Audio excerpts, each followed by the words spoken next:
indeed, you do not behave the same way in the theater and at the biker community. Like, at one of those, there are good manners required, and at another, anything goes. Wherein, speaking about standards, again, there are terms of service. I'm not sure how many of you have read them at their entirety. I tried to read them. There are many useless words, unfortunately. But they mainly take care of the technical side, Second Life. There is another topic I would like to bring up, and I really wish to examine this one, and that is there is life. We have financial transactions not only between ourselves and Linden Lab, but also between residents. And sometimes there is fraud. Sometimes we accidentally buy something that we do not need, and no refund. How much is our power to manage the financial transactions? I think the question had to do with how much control we have over our financial transactions in Second Life. I missed the details of the question, though. We have a very buyer beware environment. As we all probably know, Linden Lab doesn't like to regulate between people when problems occur, say in a missed transaction and such, and you know that ticks some people off sometimes because they'd like Linden Lab to be able to arbitrate if something goes awry, but that would, you know, I would think that would take resources away from time that they would rather be spending, and we'd rather that they spend developing and fixing problems and making things, you know, increasingly better in Second Life, because the number of people who are in SL at this point is just so huge that those types of transaction problems, you know, they have the potential to happen a lot. And yeah, exactly. What kind of team would you need to arbitrate for 50,000 people? Yeah, their time is better spent elsewhere. Yeah, I'm not sure. Am I still breaking up? A little bit so far. Okay, guys, terribly sorry, that's not my fault. Like I said, my ISP has decided that this is the best time for maintenance. So, yeah, I'm real sorry. So yeah. Well, that's rather real life hacks. But yeah, I can hear everything you are saying, and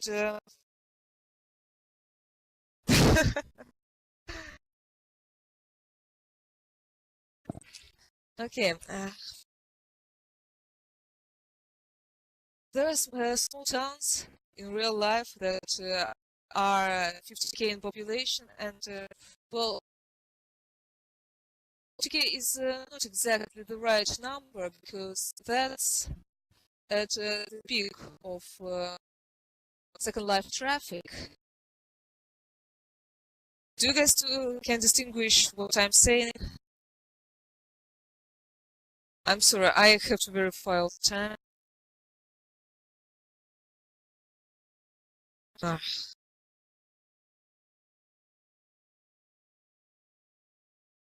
I'm really not sure what to do.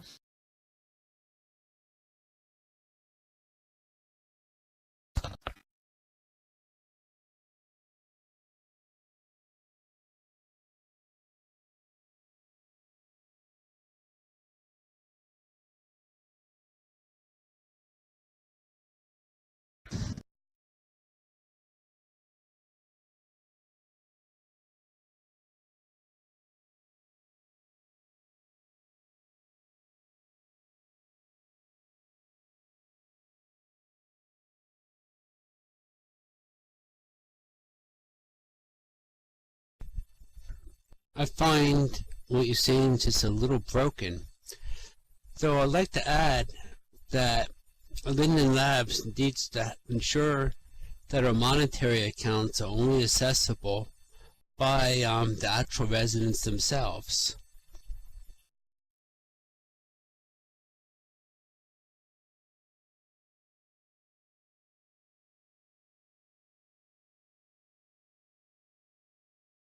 Do you mean on the to the degree of handling the SL currency?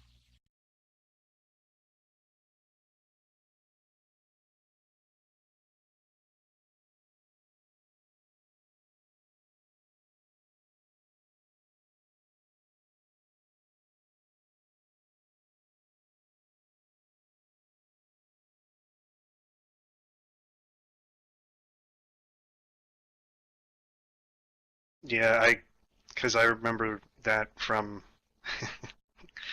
yeah, the fraud was unbelievably rampant.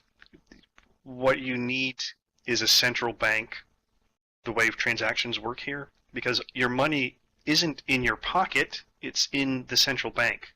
When you own Linden's, the money is in the central bank. That's what Linden Lab manages. You need a central bank for a system of currency to work in a virtual world, because as soon as you start having people setting up their own ways of processing money, it's just unbelievable the amount of fraud that happened. It was it was just it was really sad. You know, the problem was a lot of people were just a lot of people were lied to by different people who were setting up different kinds of little bank systems, and it seemed to be a thing that just just kind of bloomed really quickly.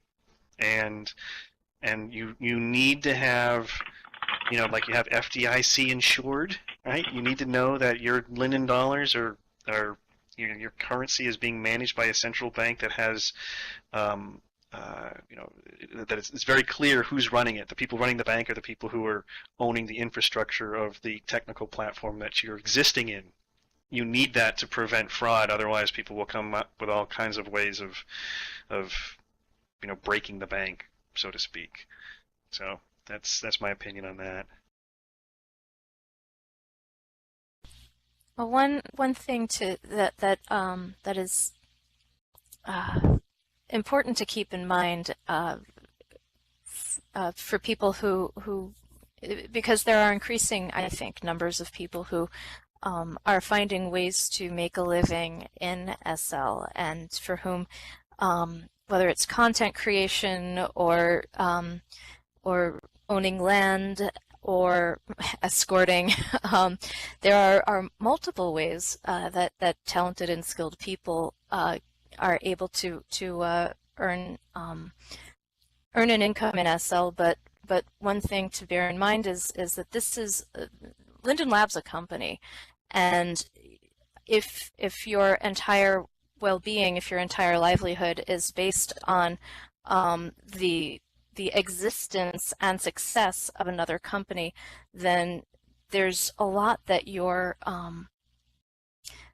that's out of your control with respect to how, you know, how your future earnings are potential is going to be. And I think that relates to this topic of finances. Similarly, you know, if there, let's say there were a resident-run Fed, you know, which I think that the question is basically asking, you know, how plausible would that be? Well, it depends on how eternal Second Life is going to be. You know, we don't know if it's going to be around forever, and we also don't know if those if that infrastructure, if those funds would transfer to another entity if Second Life went away, if Linden Lab went away. So this is another reason why a central point of exchange is just, you know, I don't think there's an alternative to that would be feasible for the long run. I'd like to point something out, and I think KT is probably actually going to draw to this, which is, okay, we agree that we need a central financial system, then why not a central court system? That's a question worth kicking around, I think. Well, to have a central court system, we'd have to have an agreed upon, set of rules. We've got, to an extent, we've got the meta rules, we've got terms of service, we've got community standards, but and at the moment, the way that Linden Lab deals with violations of those is very much, behind a curtain. We don't really know what's going on. I don't know if having a more community-run version of that would be better. I think simply having a more transparency in the way that it's already done by Linden Lab would be plenty. My thing that I'd like to just throw out really quickly is that you want diversity of government, diversity of user estates. You do not want a diversity of financial infrastructure. That's like we would want one single solid financial base, and I think that's where I see the difference. All right, how do I sound now? Much better. Oh, thank goodness. All right, yeah, I'm back. I'm back on voice. Thank you very much. Okay, that's life happens. Okay, so yeah, I see what you're talking about. But, in a way, that brings us back to policing, because when there is fraud done in Second Life with alts, with bots, and people fall for that fraud, Linden Lab takes a certain time to react on that fraud. Yeah, phishing also. And if we delegate it to the residents, or at least a small group of administrators, for example, as an example, I'm going to bring Reddit, which has many moderators within each, they call subreddit, and a group of administrators who have the powers in every part of Reddit, and they can step in anytime moderators need a hand. So a certain group of paid Second Life residents who manage the entire grid and can step in if Linden Lab doesn't have enough human resources at some point of time, or there are a lot of reports that they have to deal with. Would that be feasible?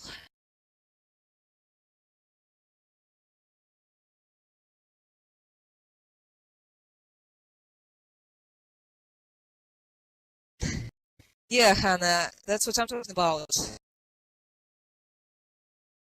Because again, there is no transparency on the Linden Lab side of how they deal with our reports, of how they deal with certain financial transactions, frauds. Well, the only time that we are actually able to see what exactly Linden Lab is doing with our abuse reports is when we can concretely see a result, and that doesn't. And as Hada points out, that we just because we can't see what's going on doesn't mean nothing is going on. I mean, I can say that if an account has been posting phishing links, in case anybody needs an explanation, that's when somebody posts a link in a chat to an outside website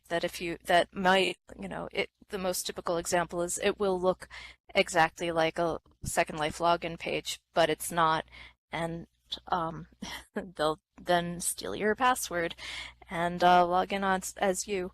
But when they receive word that it's been that an account is being used for that, they're very quick to close that account until the owner is able to check in and reclaim it.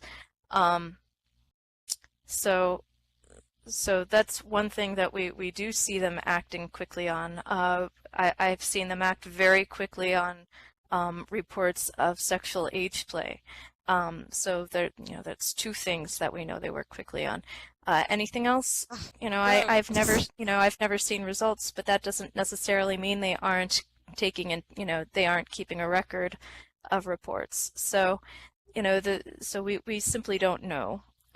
Transparency would be great, but I'd rather I would rather critique Linden Lab for the lack of transparency than for the lack of action, because we know there's a lack of transparency. We actually have no idea whether there's really a lack of action. Yeah, absolutely. That was one of the reasons why. I mean, that was the main reason why the police blotter was created, was to just give a general sense to people that there's actions happening. There's there are things that are being dealt with in terms of governance. And that's why I like the police blotter a lot, because in its time it was a way to see, like, it was also just kind of entertaining, because it was also, it was really inspired by police blotters that you obviously read in newspapers, and it's I read it every week. The local paper here talks about, like, car was broken into, someone was apprehended shoplifting, so forth and so on. And it just gives you a general sense that the cops are doing their job, and it was a good thing, I thought, for residents in Second Life to see that was happening too. Mm-hmm. Okay, Pathfinder, since you chimed in, I would like to ask you, when you were the community manager, how were you working together, the residents and the Lindens? The sense of managing the community, police the community in a way. Well, I wasn't focused on policing or enforcing rules. I was really focused on learning what communities needed to succeed and exist in this environment. So things like tools to help people collaborate more easily, things like group tools to allow you to communicate with people, so it was much more, my main focus was on learning what the different types of communities needed, and then figuring out, are there general tools that we could deploy that would work for all of the communities, and also, are there any tweaks to the community standards and the terms of service that we should do to allow 1,000 different flowers to bloom of different types of communities. So a lot of it was mostly, it was listening to what these communities were asking for, but also observing what they were trying to do, and maybe some of the workarounds that they were developing to get done what they wanted to get done to manage these communities. Because one of the complex things is that you need to listen, obviously, to people, to communities, when in terms of them asking you what they need, but at the same time you need to also just watch them, because they may not ask for what they need because they may not know they need it, or they've found a workaround solution and they just have always done this workaround solution to get things done in their own way, and so it's a I was just looking through the text chat here. Yeah. Yeah, Jira was always a good way to get feedback. And it was really a lot of but a lot of the stuff that I did was pre Jira, in the early days. Yeah, So I had a lot of note cards dropped on me, That was the main way ideas would float up here. point, and it's good that you have brought up Jira, because here's what I've been thinking.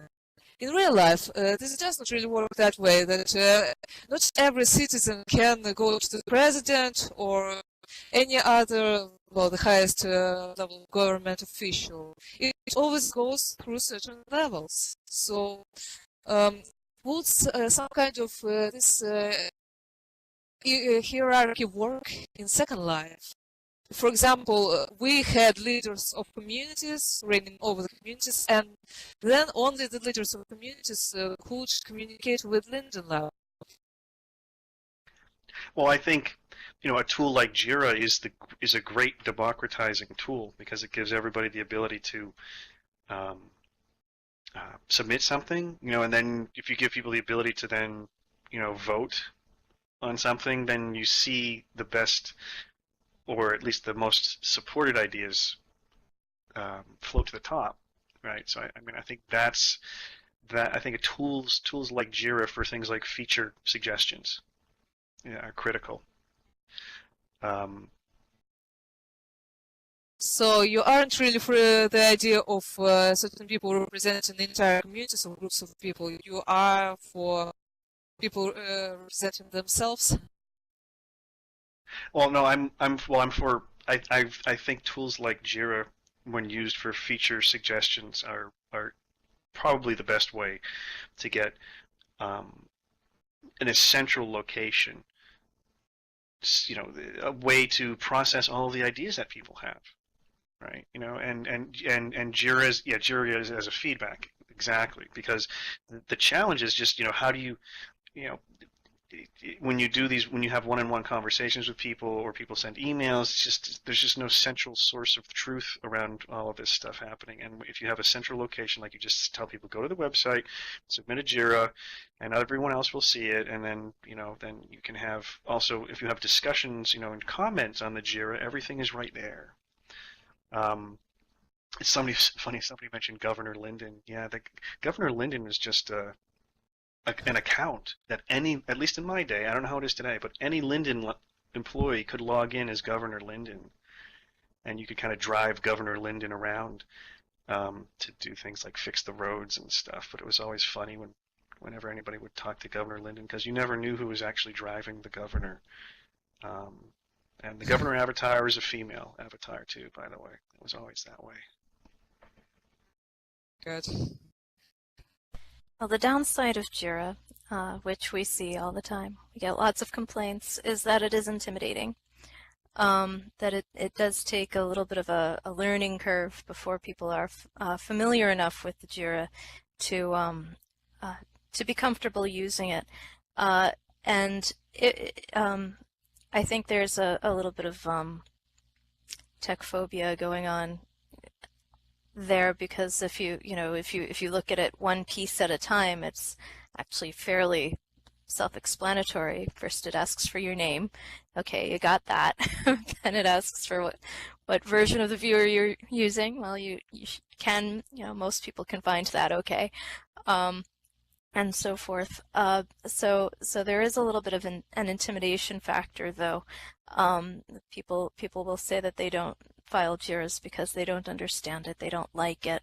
The other complaint is that they never hear back from somebody, or even if they hear back from somebody, they filed their thing 2 years ago and it still hasn't happened. So that, in their mind, means it doesn't work, and no other issue that they ever file will ever be able to work either.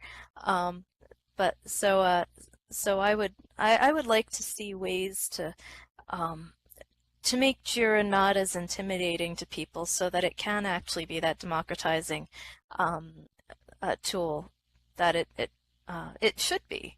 It absolutely should be. And for those who have ever had success with the JIRA, it really is. But I did want to mention that.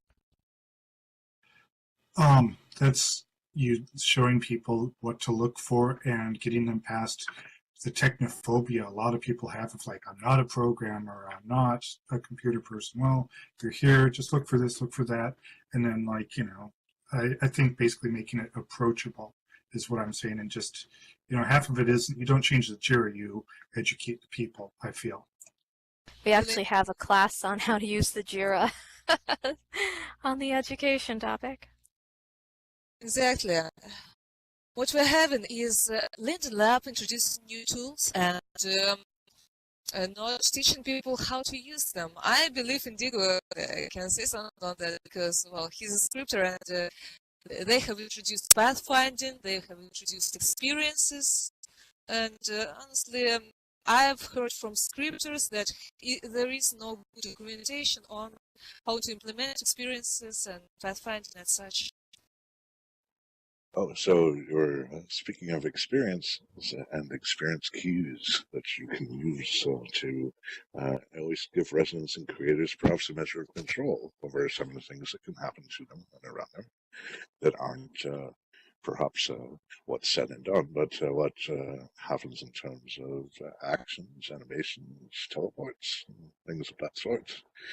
Basically, how free you're going to allow like the interactive objects around you to be in what they're able to do. And I mean, the old way of doing that is, of course, to have Object X throw a pop-up dialog at you, asking if you want to do an animation and attach this thing, or change your camera, etc. You have to keep clicking those here and there. But experience keys want you choose to automatically allow a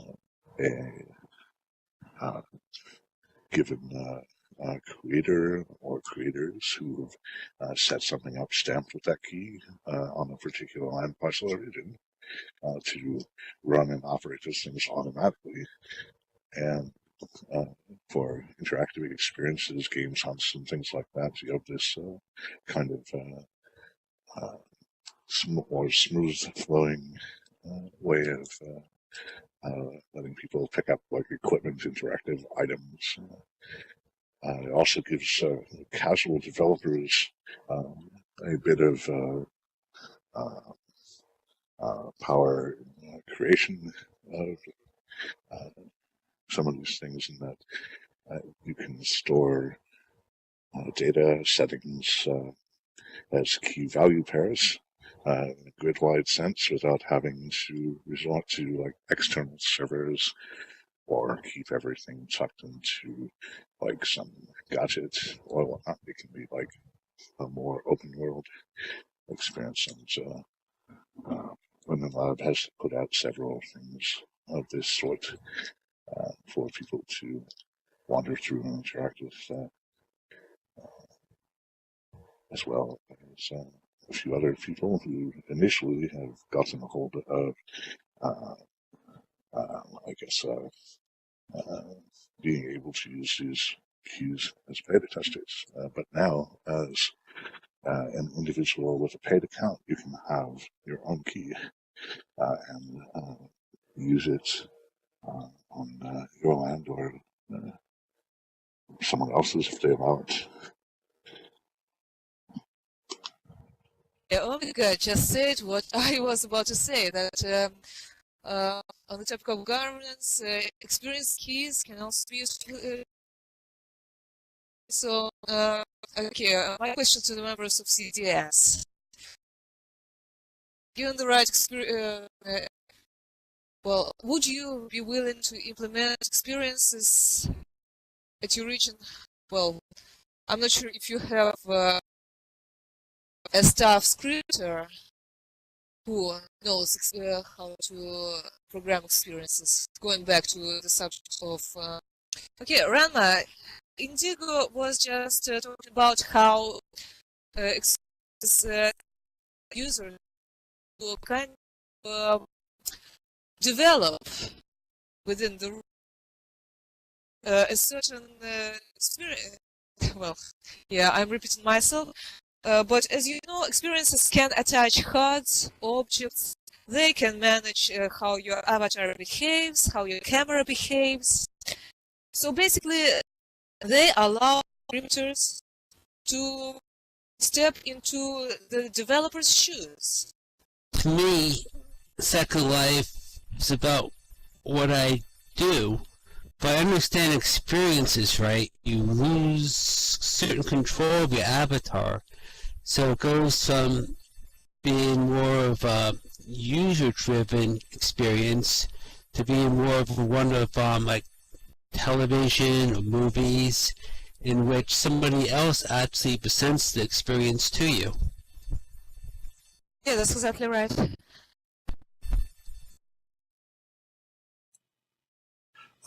I just want to make a quick comment that it's not a one-for-one overlap, but we have had a lot of experience keys like functionality in OpenSim with OSS.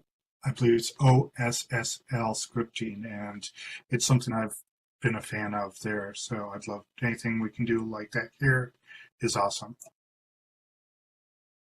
I've never actually seen or experienced or been in a place that offers experiences. Oh, PHP offers those, and Linden Labs and Bello Quest. Well, those Linden Lab developed. Yeah, let's just say that their gateway regions use experiences. So let's just, since you're using those, how powerful are they? Do they really give more control over the region than you would have without experience? Our gateway regions use it mostly for governance, to get rid of people who are deliberately causing grief there. And actually, Omega Hataki might be able to say more about that, because I don't have one of the one area of our team that I have the least involvement in is actually the gateway. But she's spent a good bit of time over there, and might be able to say more about that. But that's what I know that we use what we use experiences for. Okay, so more for the governance than for like gaming. Yeah, for governance, not gaming at this point. And I'm not sure if you or Omega would like to say to comment on that, but how exactly do you like detect a certain behavior and ban people immediately, like automatically, without involving another resident? Okay, Omega, just say that what the gateway is. Yes, that's kind of. Yeah, the gateway program recently restarted by Linden Lab. Has well, we have 9 regions. One of them is an orientation region, so new users are going to log in directly there for their first time, and the rest of them are themed regions. There's a social one. There's one that we've collaborated with Mad P on, so they've got a ghost town set up there with a game where new users or experienced users, I did it, and it was it's still plenty fun for someone who's been around a while, but can learn camming and following clues and stuff. Other in-world communities have been tapped to develop their own gateway areas as well.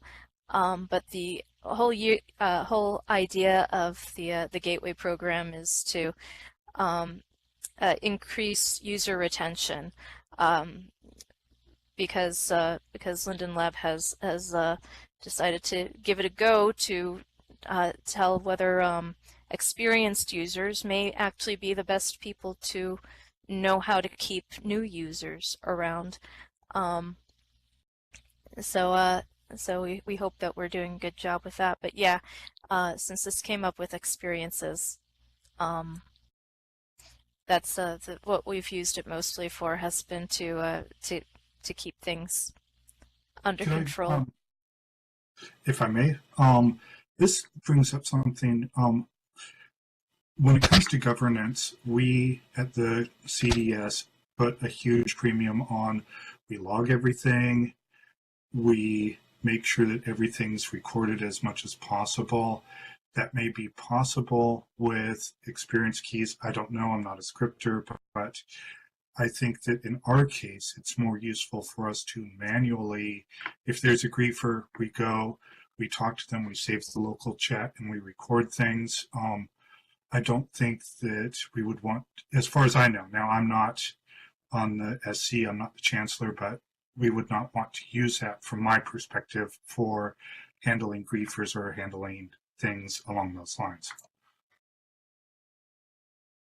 I'm afraid to say that I'm a little bit behind times. My avatar, the one you see, was created just about 11 years ago, and we had an orientation island and we had a help island. I remember as a Second Life mentor, I actually was able to go to either one, but the Lindens told us not to go to the orientation islands, so not to startle the new users. So we ended up hanging around the help islands. I really don't know when, after the mentor program was discontinued, what happened. I did hear that the help islands went away. Yeah, so saying that you prefer to perform all the tasks manually.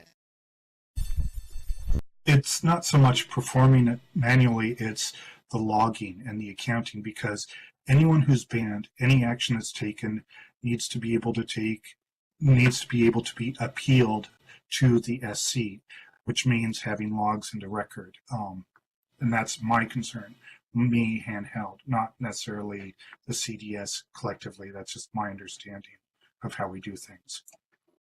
Tommy could just say that there is a external list that's kept in terms of persons banned. From what I understand, that's a list of people who are banned, so you can go back to it.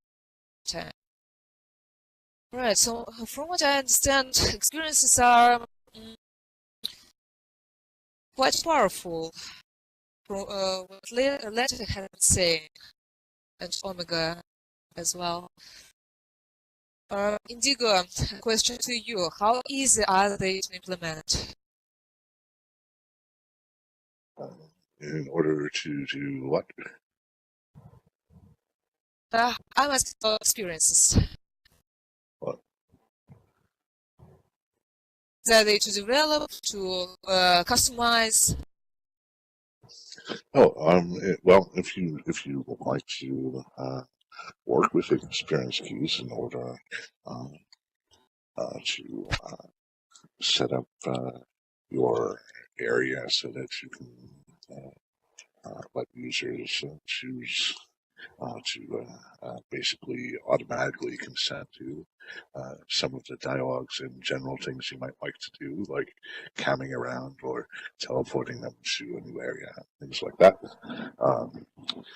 It's relatively easy to do. In fact, slightly simpler in terms of getting permissions to do all of these things, because once you have an experience key and you've successfully asked for, requested it, they've got it on their list.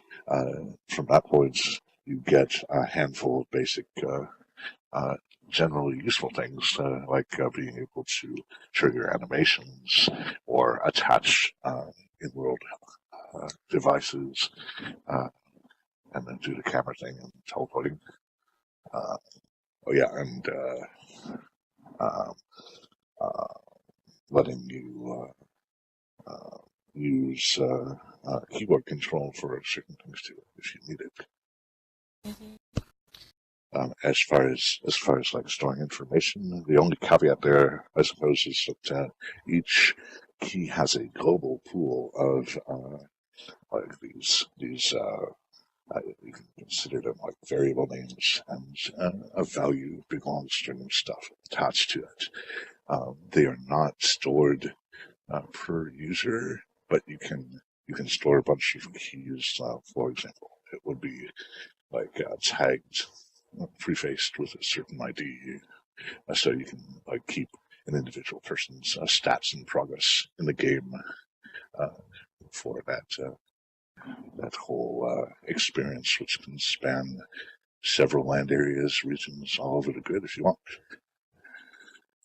If only we had a team of programmers who be able to implement them anywhere. It would require and You can in fact let several people have access to your particular key, and that way have a group work on the larger experience and its development. Or you can just keep it to yourself if you have something really small, perhaps, to do on your own. You want to do something neat for Halloween. all right. Okay, I haven't told you, or have I? I'm not sure. But Pathfinder is actually coming from the OpenSim. He is mostly spending his time over there, actually, nowadays, not on Second Life. And so I really appreciate that he came to Second Life to participate in this discussion. Therefore, Pathfinder, I would like to ask you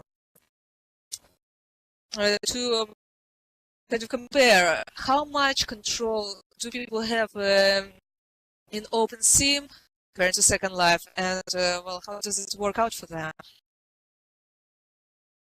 No, that's a good question. I mean, it's well, the fact of OpenSim is that you can run your own grid. You can be your own Linden Lab, and it can be a grid of one person, just you, or it can be a grid that is one where you allow people to visit. You can connect your grid to what's called the hypergrid, so that people can teleport from one grid to another, as if they're teleporting from one region to another. But yeah, on your own grid, you have god powers. You can that magic little request admin status option in Control Alt G, in Firestorm, works when you have your own grid. So you can do anything technically to your own grid. You can so it's a really fun experience to be able to have that level of obviously technical control over your environment. You also have the ability in OpenSim to actually archive, save entire regions. So all the terraforming, all the content on the regions, you can archive them into what's called an OAR file, and then reinstantiate it. So you can load regions in and out. You can do this with inventory as well. So it's a lot of I would encourage people who even who spend primarily all of their time in Second Life for obvious reasons. The community is here, really. The biggest communities of people are here, but it's a fun environment to experiment with. And also there are communities in OpenSim. It's actually growing really. It's growing a lot, and you have the communities focused on different grids. So it's really interesting with this hypergrid connectivity, the ability to teleport from one grid to another, and keeping your inventory as you cross grids. Right? If I go to one grid and I get something on one grid, I keep it with me no matter where I go. It's a really interesting melting pot. And so I usually tell people, when they say, what is OpenSim like? I tell them, well, it's interesting if you're experimenting with running your own grid, to play with all of that functionality. And I know a lot of people who actually do a lot of content creation in their own private OpenSim grids, and then basically just take that content. They like to build by themselves, and have their own regions to build big things. Then they actually upload that content into Second Life and then maybe sell it or something like that. So I know content creators who do that. But it's also really interesting sort of window into what the early days of Second Life were like, because the communities are very far flung. There's not a lot of density. There's a lot of interesting just kind of pioneering spirit. It's kind of the exploring this unknown, sometimes not densely populated environment. Yeah, Letty, that's exactly the thing. It's content creators who want privacy and also just space. Maybe they don't have their own region or you can spin up your own OpenSim grid and have 10 regions and just kind of have a whole workshop with everything laid out. And you can't, land as a premium in Second Life. So they like the space and they like the quiet time. All right, Hannah has got a comment, I believe. Yeah, this is kind of, first off, I'm no Pathfinder, but I have been involved in OpenSim for a few years now. I would like to say two things. I'm going to try to not babble too badly. First off, the main thing about OpenSim, as it relates to this discussion, is power, individual power. You can run and control your whole grid from top to bottom, everything in the database, your policies, who comes and accesses your grid, the whole thing from top to bottom, and on an individual level, on a consumer level. I believe that is very empowering, and that is, in my mind, the greatest thing about OpenSim. There's a variety of ways to run it, as Pathfinder said, and as I said, you can have it on your desktop, you can run it on a VPS. There's a lot of hosting providers and a lot of grids. So if you want to go into the whole nuts and bolts, you can. If you want a curated experience, you can have that too, where you just rent a sim. So it is very empowering. Second thing is that there are communities. There's large role-playing, well, not large, but there are significant role-playing communities out on the hypergrid where, you have 10 people from 10 different grids come together and, play out whatever. So that is also really, it's empowering in its own way. The last thing I want to say is that for the last 2 years, I ran what's called Avatar Fest. In 2015, we had musicians and exhibits, and on each of the 3 days that we had performers, we had 50 people per day. We maxed out between 50 and 60. For SL numbers, that's pathetic. For OpenSim numbers, that is amazing. That's like Madison Square Garden. So basically, to wrap up, OpenSim gives people as much or as little control as they want, and also does have a smaller than SL but still significant social presence and social, artistic, and creative opportunities. No, actually, that was all on point. So thank you very much for letting us into the details. What I'm interested in is how hard is it to start running your own grid or your own place at the existing grid? Is it as easy as it is in Second Life, or? It varies on what you want. There's a guy, I believe his name is Fred Ferdinix. He is on OpenSim Virtual. He has just released a one-click hypergrid installer, which I will find and paste the OpenSim Virtual address in a moment. But basically, for Windows, you get his program, click on it, and then you're on the hypergrid. So, that's, yes. Thank you, Pathfinder. So yeah, it can be actually very, very easy. What I'm talking about is not how to access the grid, but how to run your role or run your own region at the existing grid.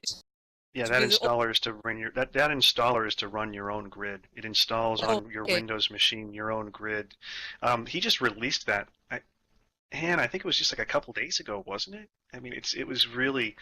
I got so excited about it when I because I followed his work. He's an amazing scripter, And a lot of the challenges around OpenSim is how do I spin up my own grid on my own desktop computer and just play around with it. And he's really, this is just really outstanding work, because not only is it a simple way to spin up your own grid, but it's a simple way to connect your grid to other grids via the hypergrid. So if you think of the way like you can surf from one web server to another by just clicking on links, it's the same way the hypergrid works very similarly. But if you go to that link, you'll find a lot of really great information about how to do all of that. And the one other link I'll paste is just, this is a link to the OpenSim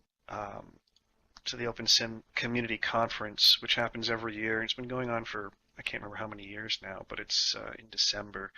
And if you're looking for a place to connect with other people, because again, like Han said, its density is an issue in OpenSim. Things are a lot more spread out.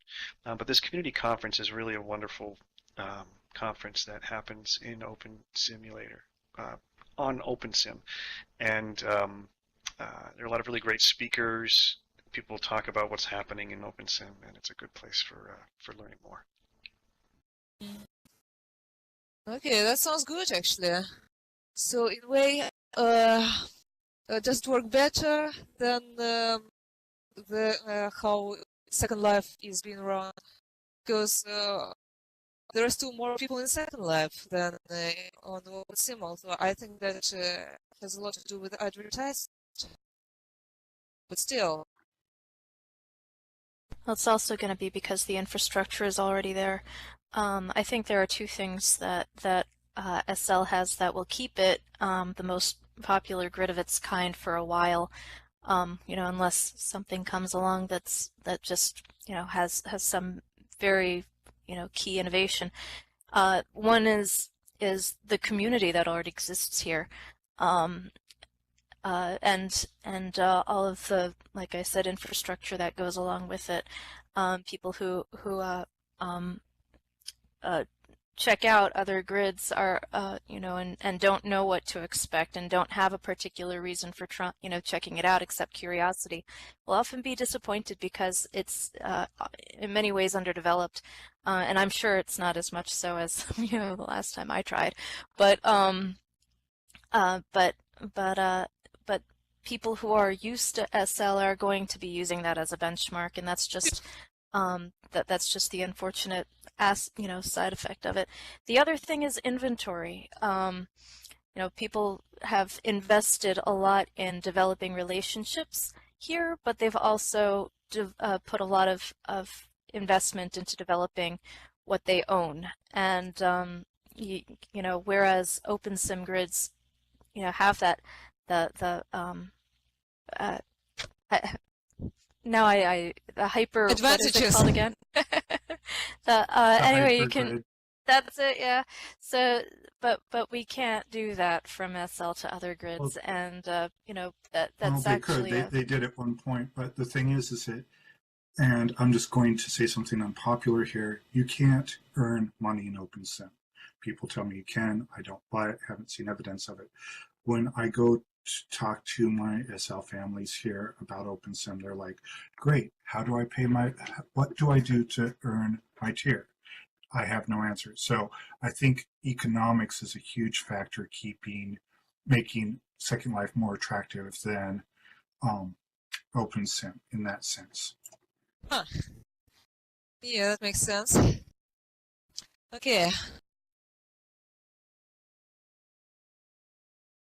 Well, yeah, Pathfinder has also... And Kitely Market is Kitely is one of the OpenSim grids, and the interesting thing about Kitely Market is that you can buy things and have it delivered to any OpenSim grid. So while it's obviously dwarfed by the amount of commerce that happens in Second Life, I think it's a really interesting and pretty viable example of how you can set up a marketplace and sell content across multiple grids. I actually buy stuff off of Kitely Market all the time, and I have it delivered to my own private grid, which is being run on my desktop here.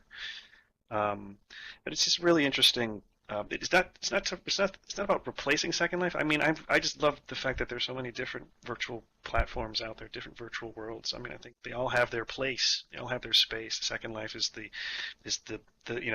space for the most community development to happen, and it has such a richness to it and a long history to it, and it's obviously a very most of the time very reliable platform. OpenSim is much more of a wild west experimental space where you can experiment with running your own grid and visiting other people's grids that are crazily themed, and I think there's a space for all of them to coexist. There's room enough for all of them, in my opinion. Yeah, I agree. My thing that is that I went to a park and it poofed, and I've spent the last 5 years recreating it, and now I've recreated it. It's on an OR file. I'll always have that. With Second Life, destinations come, destinations go, but OpenSim, for people who want to run their own thing, offers a larger degree of persistence in my mind. That's true. And someone, I wanted to address a quick question. Someone asked about educators in OpenSim, because that's an area that I focus on. A lot of them are doing things in OpenSim. I actually, part of, when in my spare time when I'm at my day job, I do work in consulting in OpenSim, and I work with academic groups that are, basically, it's a much cheaper way for them to create in educational environments, and to be honest, they're not really interested in engaging with they're not really interested in their students engaging with a wider community of people in Second Life. They really just have often, very focused educational goals. So actually OpenSim is a very viable alternative for them. I don't have any numbers, but I have a clear sense that there are a lot of educators in OpenSim, and I work with a number of them. And if you go to things like the OpenSim Community Conference, you'll hear about a lot of educators doing work in Open Simulator. Yeah, that's true. I know a Japanese educator who has got a number of locations at OpenSim, and he prefers it over Second Life, exactly for the reason that it provides more freedom in creating, and it costs less. So in a way, if you do not care that much about the traffic at your place, you just want this place to be in 3D, perhaps OpenSim is a place to be. Have I got it right? Yeah, sounds good. Okay, so I'm not sure. Has anybody else got any questions? Because we are wrapping up soon. Like I said, from what I see in the local chat, nobody else has posted anything. So yeah, let's get to the conclusion of the conversation, and let's have some final words from all the participants. Hannah, we'll begin with you.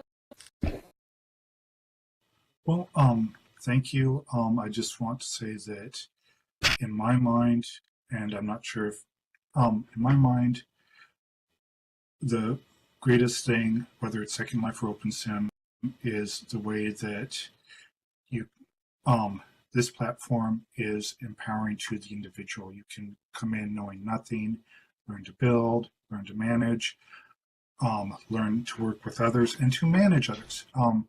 It's a very, I think that the way that this platform gives power to the individuals is one of the greatest things about it. And, I'm glad to be a part of it. Thank you. Mm-hmm. Thank you very much. All right. Ranma, you're next. Okay, the thing is, I agree with Han about this. The thing is about Second Life is that it's what you want to do as an individual. You're not forced to be part of a sim that you do not wish to be part of. I choose to interact with the Confederation of Democratic Simulators and the independent state of Caledon. There are some parts of Second Life that won't go in for anything. Some people want to go into these parts. So really it's about what the user wishes to do and not having something imposed on them. Understand? Point. Okay, Pathfinder, I saw you open your microphone. Did you want to comment on that?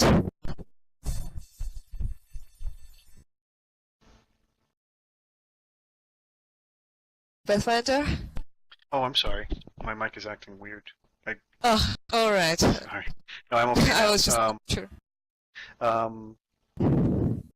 Final words. Well, I just think it's great to have discussions like this because it's all about the people in these environments, and it's finding that combination again. And again, like I started when I was talking earlier, it's that combination of technical tools and clear governance with rules and so forth. That is the secret to success. But the only way it's going to work is if there's an ongoing dialogue between the people who inhabit these environments and the people who manage them.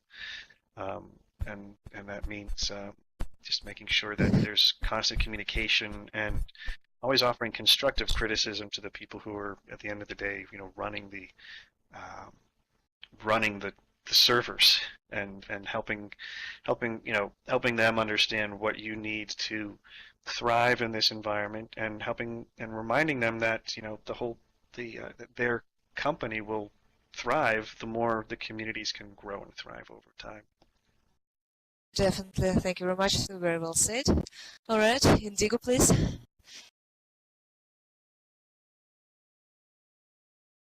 Indigo, are you with us? Indigo? Oh. A minor disruption there. Not quite sure I caught that last.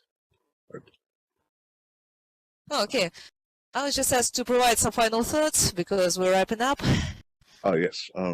As for some of the control and experience-related things that are coming up, I'm looking forward to Project Bento, which lets people arrange new joints and musculature for creating varieties of humanoids, and not necessarily anything close to humanoids that might have tails and wings and all sorts of interesting things of those sorts, as well as animating them, starting to get into even some of the areas where you might, if allowed, apply these toward the, I guess, dynamic animations of some NPCs you encounter. For example, in OpenSim, you can, in fact, affect both changes in animation appearance and basic movement on avatar-like beings which are not actively logged in and controlled by people.